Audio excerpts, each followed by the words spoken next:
Hey everyone, National Master Sean Lei, and in today's video I'll be showing you the second round of the Kasparov Foundation Chess University Cup coming straight up.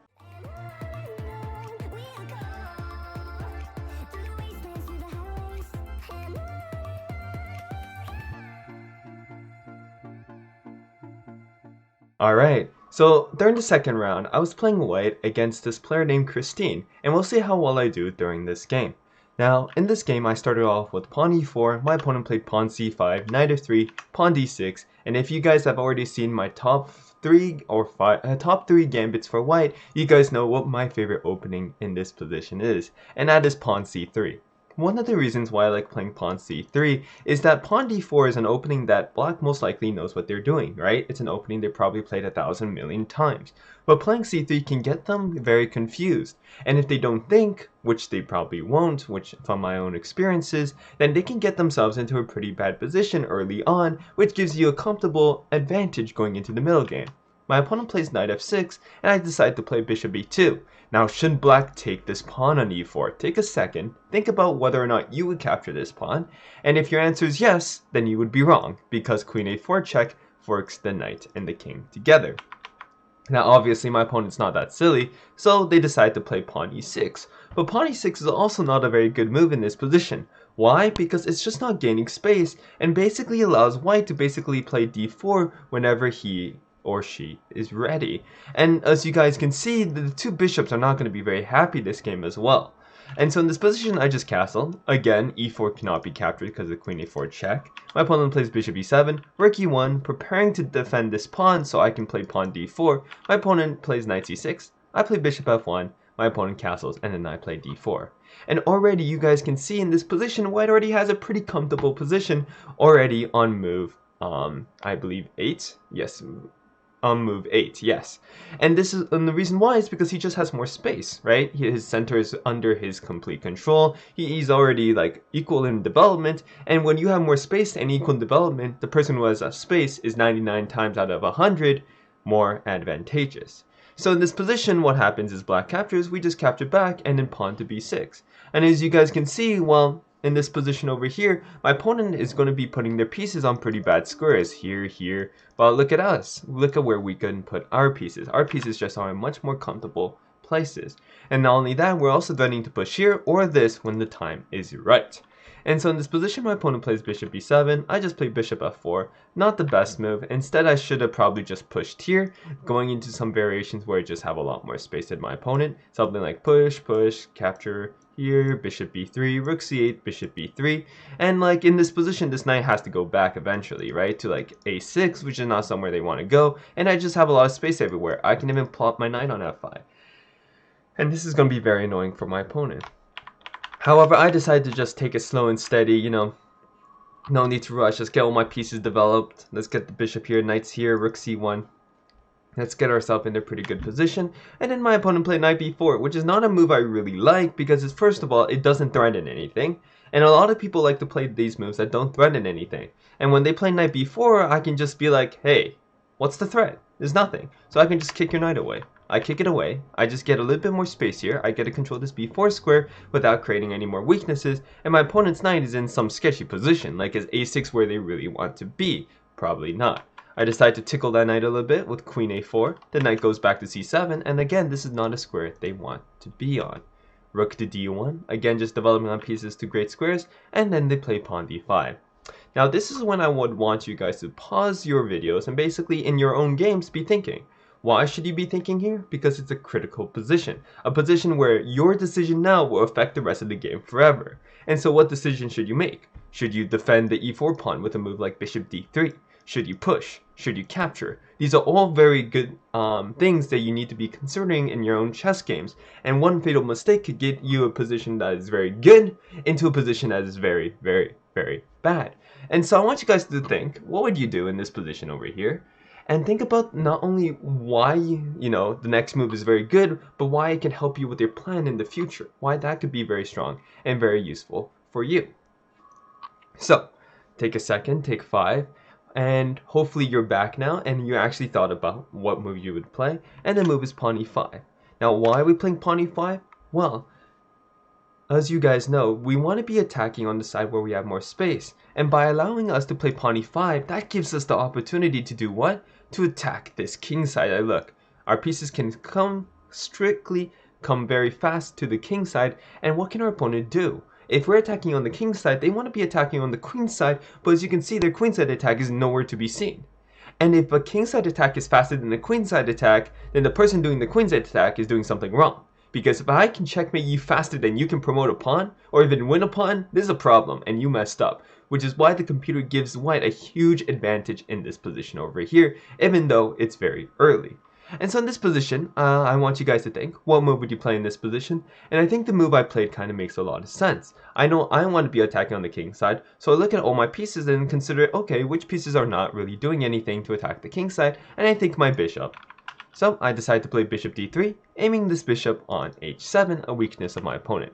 My opponent plays a5, and I decide to play pawn h4.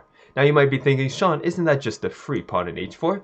Well, this is a common idea in these positions where you sacrifice a pawn so you can play moves like g3, kick the bishop back, king g2 so you can get an open foul. When you're attacking the opponent's king, you don't really care about material, especially pawn sacrifice on the king side, because that gives you more tempo, initiative, and gives you more time, more importantly, which is very important in these type of positions. So in this position over here, my opponent did not capture. They decided to play bishop a6, asking to trade off the bishops. I say absolutely no, because this bishop is very useful. So now I want you to consider where you would move the bishop. Well, obviously we don't want to capture because our bishop is doing something on the king side. So would you move it back to c2? Would you move it back to b1? And so, even though this decision may seem small, it actually has a huge impact on the rest of the game. And the move is bishop b1. Why? Because we want our queen to come back to the king side as well. And so we're going to allow our queen to have an extra space to go to. And so, rook e8 is played, and we decide to play queen c2, obviously trying to do a little sneaky attack, take here, king here, checkmate, which would be quite unfortunate for our opponent over here. So they play knight f8, and I just say, hey, I'm gonna threaten to take this pawn over here, right? And so this is quite annoying for my opponent, because even if they play a move like h6, I could perhaps just plop my knight over here, basically say I'm gonna capture here, and then play queen h7. What you're gonna do? And it's hard for our opponent to really do anything here. And so in this position, they decided to capture, but the capturing here leads to some other problems, which are the dark square weaknesses. In this position, our opponent has some Swiss cheese or dark square weaknesses over here. And so as you guys can see, with me having a dark square bishop, I can have full control of this game.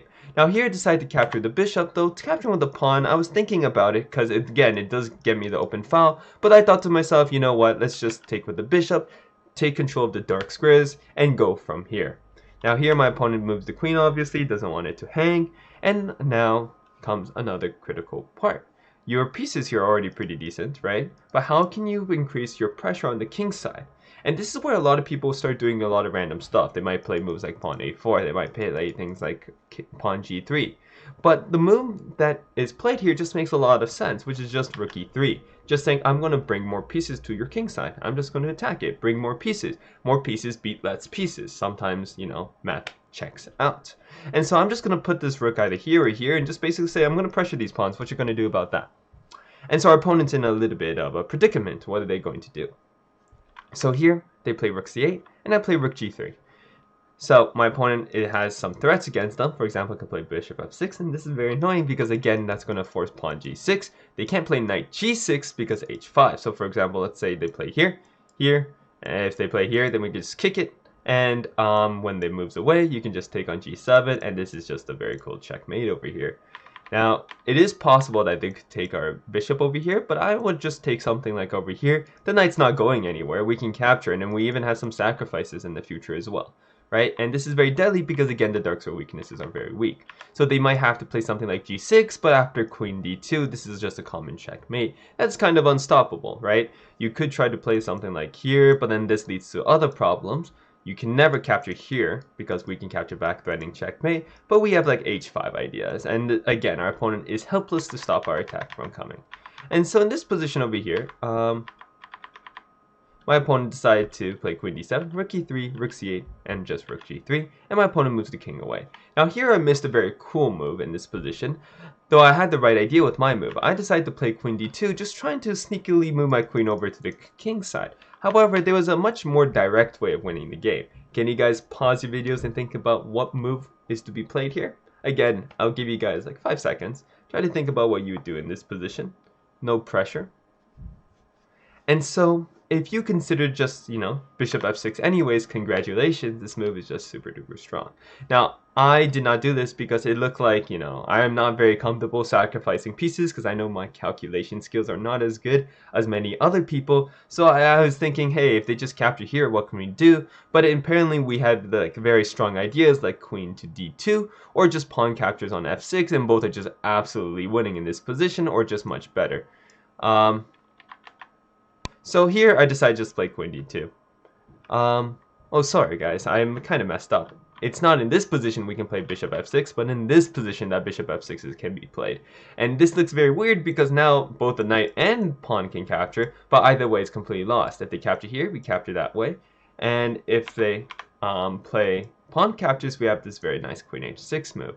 And the problem is we're threatening this checkmate over here, but the only way to defend your knight is by playing a move like this, or moving the knight, but if you move the knight, you get checkmated over here. So there's a lot of different issues, and if you decide to do here, I can just capture over here, and again, there's so many issues you have to deal with, and your queen cannot handle them all. For example, if they just move away, then already you can just take on f8, and that is big problems for our opponent. If they decide to play here, moves as simple as just rook here should be winning as well. Do I need to just checkmate over here? And there's not much our opponent can do again. And so in this position over here, I did not play bishop f6. I just played pawn h5, saying, hey, I'm going to try to poke you a little bit, maybe in the future. Maybe bishop f6 can work now. And I just decided to play queen f4, b5. His counterplay is coming too little, too late. Queen g4. Finally preparing bishop f6 where it's confirmed. And then my opponent decides to play f6, which is a huge mistake because in this position I can already win material, which is my favorite way to win. Win material, exchange off pieces, promote a pawn. And so I captures, and in this position, pause your videos, figure out what move you would play in this position in order to gain a huge advantage. Now, if you already know me, my move is just bishop f4, threatening to win the exchange and threatening to checkmate my opponent. My opponent plays queen f7, I capture, they capture back, and I played h6 just saying, hey, I'm just going to plot my queen here, get my rook on the 7th.